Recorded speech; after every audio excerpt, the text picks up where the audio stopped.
여러분 안녕하세요. 11월 28일 여의도 펀드매니TV 금일 시장 전망 및 투자 전략 시작하도록 하겠습니다. 좋은 아침입니다. 날이 좀 많이 차가운 것 같아요. 네, 기온이 많이 떨어졌는데 여러분들 좀 뭐랄까 건강에 좀 유의하시고 옷을 좀 따뜻한 입고 출퇴근하시기 바랍니다. 네, 오늘 미국 시장은 뭐 찌글찌글 보합 행보세가 시장에 나타나는 것 같아요. 그동안 너무 크게 치고 올라왔기 때문에 당연히 좀 쉬어가는 구간이다 이렇게 봐야 될 것 같아요. 우리나라 시장 어제부터 이제 강하게 개별 종목 시장이 나타나는데 뭔가 지수에 대한 그러한 기대감보다는 종목에 대한 기대감이 강하게 나타나며 시장 색깔이 살짝 변한 듯한 모습. 여기에 두산 로보틱스와 에코프로 머티라는 두 가지의 그 노이즈가 끼어 있는데 이 부분을 어떻게 소화할지가 가장 큰 관심거리가 되지 않겠나 그런 생각이 듭니다. 쉽지 않은 시장. 네, 11월 말에 얼마 안 남았는데 PC 물가지수가 30일 날 발표되니까 한 이틀 남았는데 그 사이에 시장은 전형적으로 개별 종목 장세. 미국은 좀 쉬어가고 우리는 개별 종목이 달리는 그러한 장세. 따라서 어떤 종목을 어떻게 살아서 가지고 있느냐가 수익률의 승패를 좌우할 가장 중요한 키포인트로 보여집니다. 정신 똑바로 차리고 종목에 집중하는 하루가 되시길 바랍니다. 금일 시장 전망 및 투자 전략 출발해 보도록 하겠습니다. 구독, 좋아요 많이 눌러 주십시오. 네, 금일 시장 추이를 보면 다우는 0.08% 하락, 나스닥 0.1% 상승, S&P 500은 0.1% 하락. 큰 변화는 없었습니다. 나스닥도 그렇게 많이 오르지 않고. 그러나 하루에 여러분 그 움직이는 변동폭을 보십시오. 정말로 뭐라 그럴까요? 좀 시장 내 짧은 기간 내에 변동성이 많이 확대된, 굉장히 확대된 그러한 장세의 모습이 눈에 딱 보이는 거죠. 네, 이런 장세에서 흔들리면은 정말 뒤통수 딱 맞기 딱 좋은 그러한 장세이기 때문에 정신 똑바로 차리고 자기가 가져가야 될 종목과 인내하고 참아야 될 종목 그리고 버려야 될 종목들을 구별을 잘 해야만 이 어려운 장에서 살아남을 수 있을 것 같아요. 쉽지 않은 장입니다. 금일 시장 키포인트 한번 봅시다. 미국 10월 신규 주택 판매가 5.6% 하락을 했다. 예상보다 큰 폭으로 감소를 했죠. 신규 주택 판매가 하락한 이유는 모기지 금리가 여전히 높기 때문에 7.41%나 됩니다. 아직도 7%대의 모기지 금리가 있는데 미국은 기존에 여러분이 알다시피 그 고정금리가 70% 정도를 차지하고 변동금리가 30%, 우리나라는 반대인데 이제 새롭게 집을 사는 사람들은 고정금리보다는 변동금리를 많이 사야 될 그런 구조인데 7%대는 굉장히 높죠. 이러한 것들이 신규 주택 판매를 좀 박살을 내고 있다. 이렇게 이야기를 돼야 될 것 같아요. 최근에 이제 미국에서 새로운 그 주택 매수하는 방법이 나타난 하우스 해킹이라 그래가지고 집을 사서 이렇게 반반씩 나누는 거죠. 그 집에다 여기는 내가 살고 여기는 또 세율을 주는 그러한 MZ세대 이걸 하우스 해킹이라고 그러네요. 저도 이제 우리나라와 같은 전세와 같은 꼴일 수도 있는데 이러한 모습이 미국에서도 나타나고 있습니다. 하지만 그렇게 매력적이지 않다는 거죠. 미국의 집 공시율이 6.6%나 되고 소형 아파트를 중소형 도시에 많이 짓기 시작하는데 내년 봄에 물량이 또 쏟아진다는 소식, 이러한 것들로 해서 주택시장이 큰 침체로 가기 시작하기 위한 전 단계이지 않나. 우리나라는 이미 침체로 가 있고 미국도 살짝 침체가 나타나는 모습은 보여지고 있는 것 같습니다.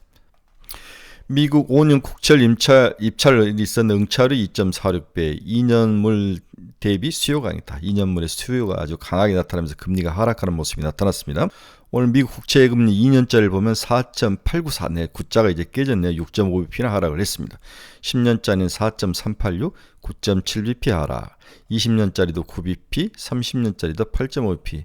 전체적으로 미국 금리가 강해지는 금리가 하락하는 모습이 나타났죠. 경기 침체가 조금씩 오는 모습이 확실히 보이죠. 금리를 올릴 만한 요인보다는 금리를 끌고 내려올 요인들이 훨씬 많은 모습. 그 다음에 이제 미국 국채가 추가로 하락할 가능성이 있기 때문에 응찰률이 좀 높아지는 것 같아요. 이런 모습도 금리 하락의 원인이 되고 있습니다. 그동안 금리를 끌고 올라갔던 요인들이 다 이제 거꾸로 작용을 한다고 봐야 될 것 같아요.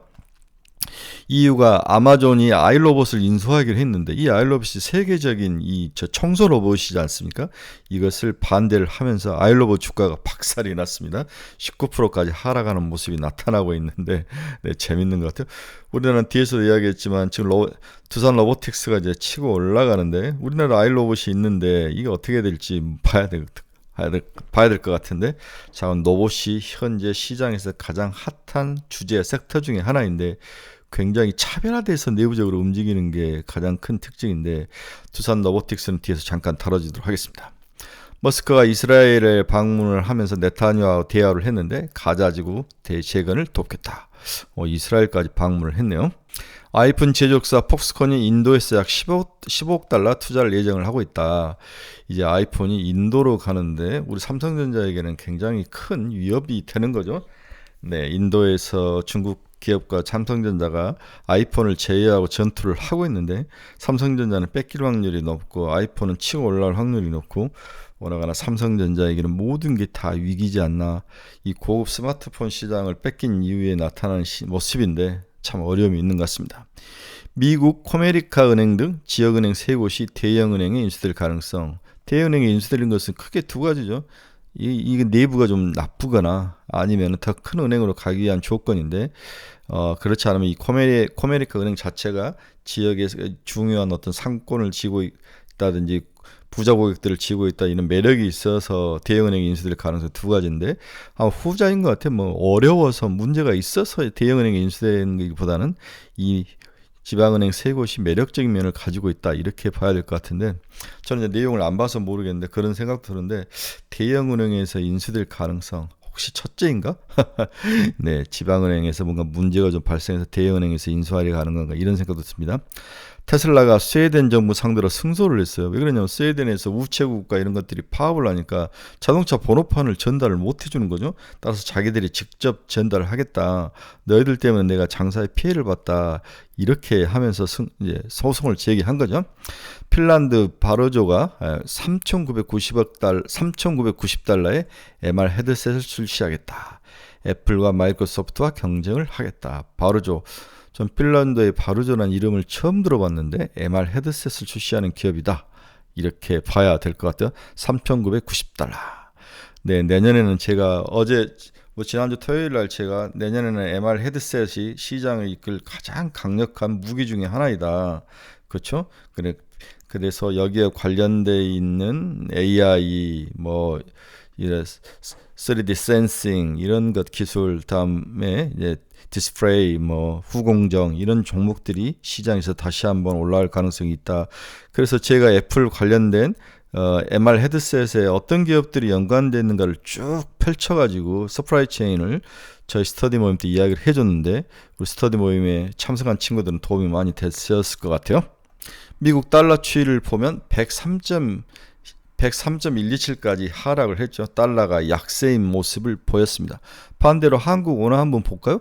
원화 이제 1,300원대까지 갔다가 지금 1,299원까지 살짝 다시 빠지는 모습, 원화가 강세로 가는 모습이 나타나고 있네요. 미국 국채금리 이야기했죠. 네, WTI는 0.78%나 하락을 했습니다. 75달러가 깨지면서 74.95달러까지 내려왔습니다. 글로벌 시장인 대장전 마이크로소프트는 1.54% 상승. 테슬라 0.65%, 네, 1.52%, 네.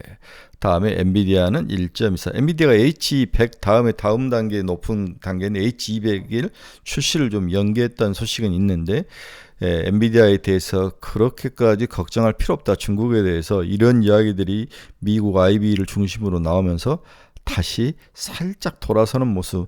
제가 엔비디아는 450에서 600달러 사이에 박스권이다라고 월요일 날 저희가 이 방송 유튜브를 통해서 분명히 이야기했죠. 무너지진 않을 것이다라고 이야기를 했습니다. 박스권이다라고 이야기를 했죠. 지금 박스권 하단에 와 있다. 그래서 450달러 정도 오면 무조건 사서 600달러, 550달러 정도까지 가서 파는 것도 나쁜 전략은 아닌 것 같습니다. 하지만 450달러까지도 안 올 가능성도 높아 보입니다. 애플은 0.13% 하락. 일라인일리도 1.31% 하락했는데 어제 이제 우리나라 인벤티지력과 펩트론이 크게 하락을 했는데 그동안 많이 먹었던 거에 대한 그러한 요인도 있고 다른 하나는 노보노디스크가 스탠포드 대학과 연계해서 GLP-1 전임 상단계에 좋은 결과를 얻었다. 펩트론이 가진 제형 기술을 더 좋은 그런 제형 기술을 가진 실험이 있었지 않았나 이런 생각이 들었던 거 소문이 좀 있었습니다. 이게 정확한 게 맞는지 모르지만 저는 그렇게 소문을 들었는데 이러한 것 때문에 펩트론과 일라이 닐리가 좀 하락하는 모습이 나타났습니다. 네, 반도체 TSMC는 0.59% 하락, 마이크론 테크노는 1.26% 상승으로 끝이 났고요. 비트코인은 1.41. 오늘 시장에서 돈나무 누나 캐시우드가 비트코인 관련된 그러한 기업의 주식을 갖다 패버렸다 이런 소문이 많이 들린 거죠. 그래서 비트코인은 37,000이 무너지면서 36,800달러까지 내려와 있는 상황입니다. 오늘의 투자 포인트. 오늘은 좀 재밌는 거, 그동안 많이 봤던 경제 이야기 이런 걸 떠나서 정치 이야기 한번 해봅시다. 이게 이제 빨간 게 트럼프의 지지율이죠. 네, 트럼프의 지지율이고 이게 바이든의 지지율인데 가장 최근의 지지율입니다. 그래서 최근에 이제 가장 중요한 그 주의 움직임을 보면은 스테잉 스테이트 전체에서 트럼프가 우세를 보이죠. 4% 정도.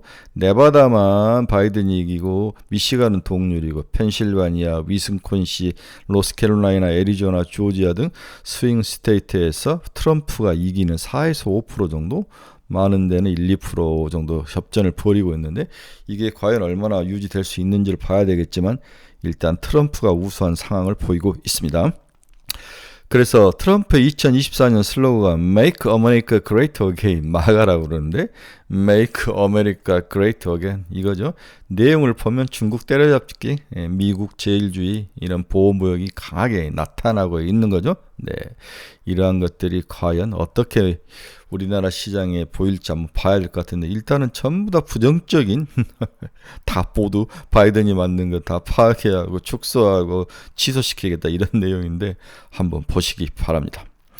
또한 저희가 이야기한 건 대만 총선이 1월 13일 날 있었는데 민진당은 상당히 친미적인 정당이죠. 이분이 30.4% 라이징 더.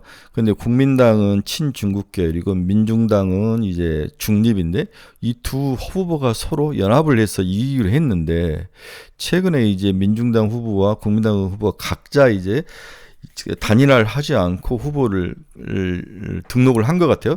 그래서 국민당의 허유위가 굉장히 쫓아가고 있는데 30.4하고 차이가 얼마 나지 않는데 본인 자리 힘으로도 이길 수 있다 이런 이야기도 들리는데 일단은 정권이 교체될 가능성, 친미에서 친중국 쪽으로 갈 확률도 있다. 이렇게 된다면 굉장히 어려움이 있죠. TSMC라는 그 다음에 여러 가지 반도체, 비메모리 반도체 관련 기업들이 대만을 주류를 이루고 있는데 미국에는 굉장히 위협적일 수도 있다. 이런 생각도 좀 듭니다. 이렇게 되면 될수록 한국에 대한 가치가 올라가겠죠. 이런 면에서 저는 한국의 반도체 기업, 후공정 기업 이런 기업들이 내년에는 더 각광을 받지 않을까. 대만이 만약에 친중 쪽 후보가 이긴다면 이런 생각을 또 해보게 됐습니다.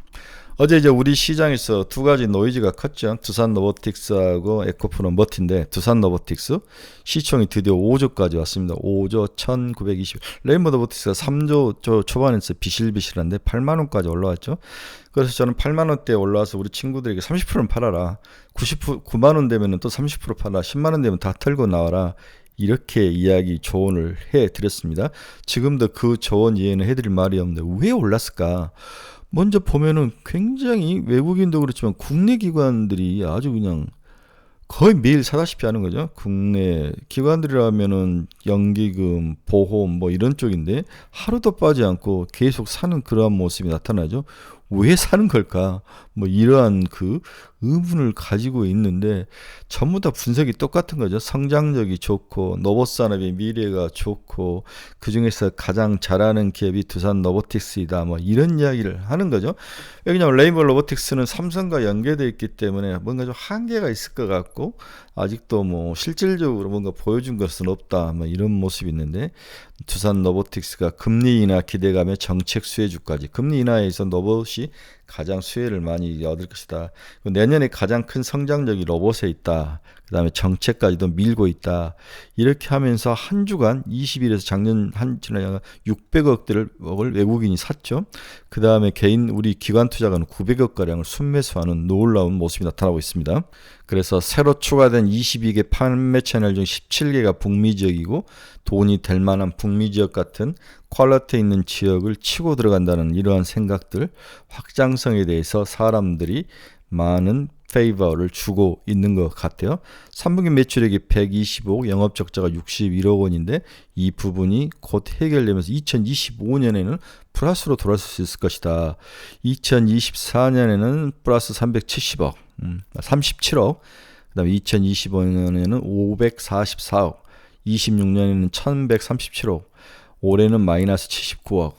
이 모습은 우리 처음에 양극재를 보는 듯한 느낌이죠. 2차 전지를 보는 듯한 느낌. 그때도 이렇게 하다가 수익률이 한번 올라타니까 이런 식으로 급성장하는 그러한 모습, 이러한 모습을 두산 로보틱스에서 보고 있는 게 아닌가 이렇게 생각을 해봅니다.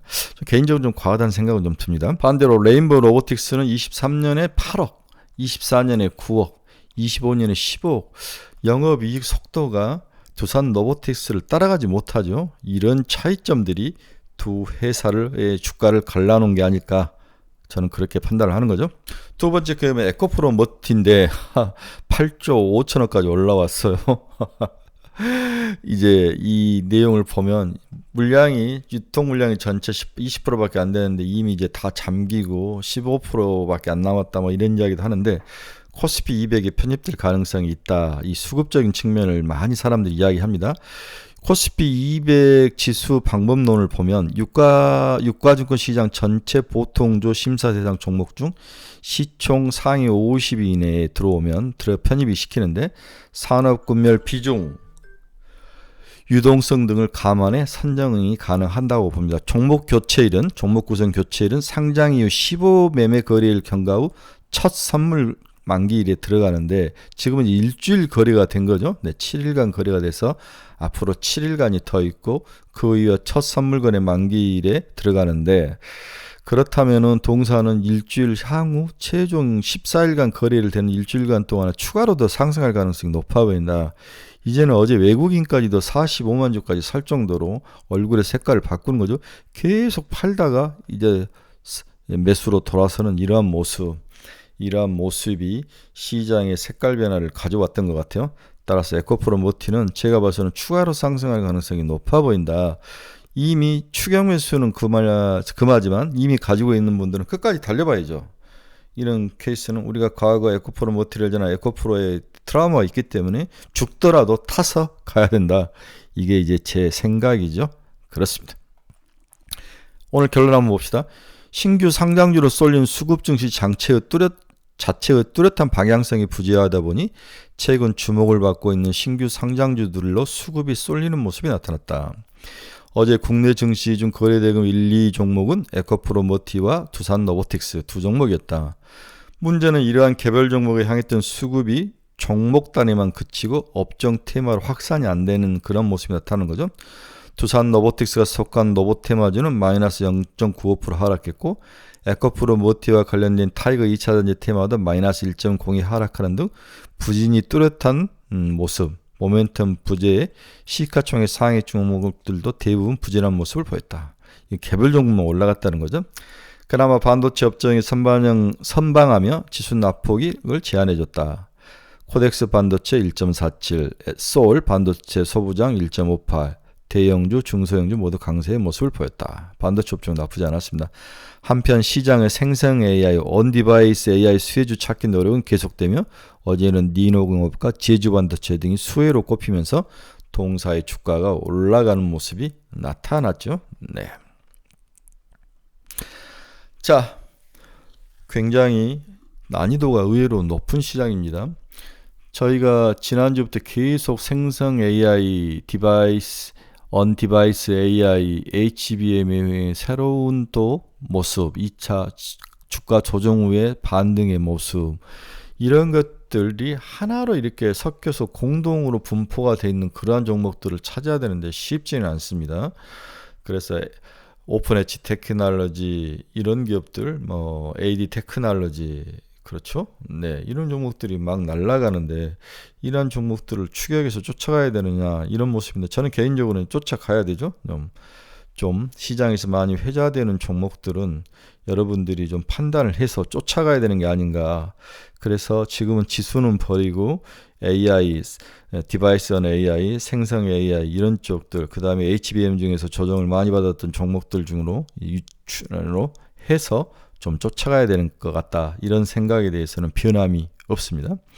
로봇주는 모르겠어요. 두산 로보틱스는 달려가는데 지금 쫓아가기는 좀 그렇고, 그 다음 뉴로메카, SPG, SP비텍, T로보틱스 이러한 종목들 좀 적게 오른 종목들로 함께 한번 가져가서 내년을 승부를 거는 1분기에 승부를 거는 모습도 나쁠 것 같지는 않습니다.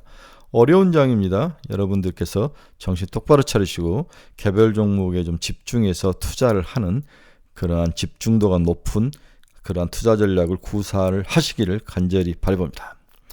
여러분 중에서 투자의 방향성을 잃어버리신 분들은 저희 카페로 오십시오. 그리고 종목에 대한 상담이 필요하신 분도 저희 카페로 방문해 주십시오. 그리고 관심 종목도 매일매일 좋은 종목들이 올라오니까 저희 카페에 방문해서 함께 같이 생각하고, 저희들은 뭐 리딩하고 뭘 사라 이런 종목이 아닙니다. 어떤 주제를 놓고 같이 분석하고 서로 의견 나누고 이러한 서로 토론과 집단지성이 숨쉬는 그런 투명한 그러한 카페입니다. 여러분들이 한번 들어와서 보시기 바랍니다.